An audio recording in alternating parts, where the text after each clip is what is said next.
I am reminded of a powerful quote by Nelson Mandela. He says, "Education is the most powerful weapon which you can use to change the world."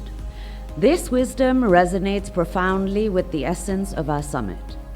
The recognition that education is not just a pathway to knowledge, but also the key to transforming individual lives, communities, and nations. The National Education Policy, NEP, further supports this vision by aiming to boost enrollment and improve education quality, especially in underserved areas and communities. Thank you for organizing your second summit, and I'm sure this is going to be a really cracking of a day. We have something close to 4.2 crore people that are employed by the education sector. We are meeting on a day that the American president has announced a $500 billion investment in AI infrastructure in the United States. And that got me thinking about the close links between a country's educational system, its R&D capabilities, and the role of these two factors in building a country's prosperity and national security. Whatever you are insisting to reform your education and higher education, you are also doing it for us too, because those teachers and institutions coming to Ethiopia from India or go to any African country, they are coming with this improved reform program of yours. So it does also help our cause. We want you to focus on Africa and Ethiopia as a gateway to the rest of the continent. In the last 50 years or last 100 years, things are moving in a very slow pace. We are having 20 years of transformation period, more or less. But in the recent 5 years, 10 years, we can see a drastic transformation and the pace is very high. If we really want to make future leaders, we must think how we can make them flourish in a free environment.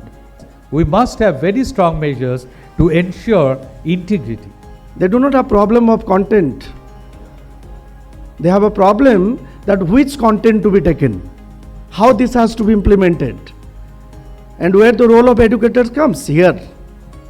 We need to tell them that you need to come out from this problem of plenty. Focus on what is required for you.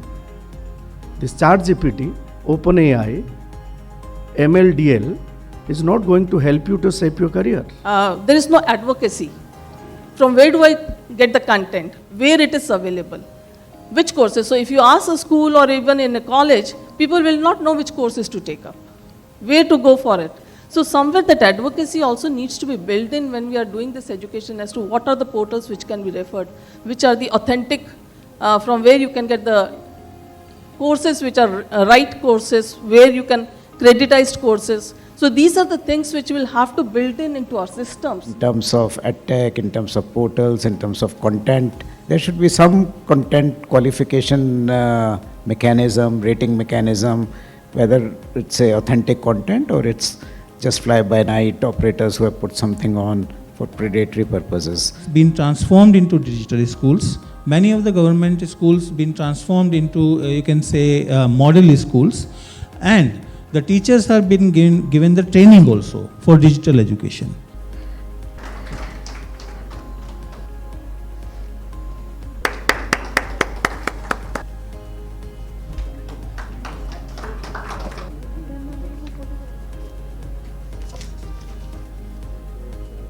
और इससे शायद सभी लोग agree करेंगे, schools do not means CBSE schools.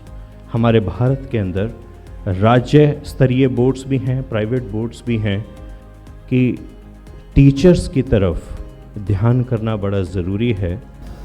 आप अंग्रेजी माध्यम में पढ़े हुए लोगों से बात करिए, उनसे आप पूछिए कि उनको लिसनिंग, राइटिंग, रीडिंग, कॉम्प्रिहेंशंस, ये सारे स्किल्स में क्या एबिलिटी टेस्ट करिए, बहुत डिफरेंट वो आता है. हिंदी माध्यम से पढ़े हुए की बात करिए, उनको हिंदी भाषा में कितना ये सारी स्किल, लेखनी, समझ, श्रवण की क्या उनकी क्षमता है, बहुत उसको अगर टेस्ट करिए तो बहुत डिफरेंट रिजल्ट आता है. This is innovation in education. when you can think out of the box and you want your children also to think out of the box. We have come up with the foundational learning, school education right now for teacher education and vocational. It is under discussion.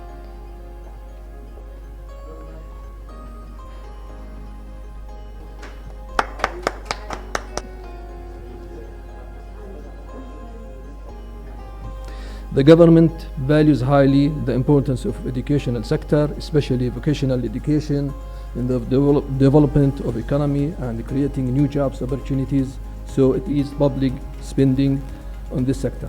The funds are there, and we are working here as embassy, as ambassadors, to strengthen the bonds. So I also invite you all to come and visit me, whenever you like.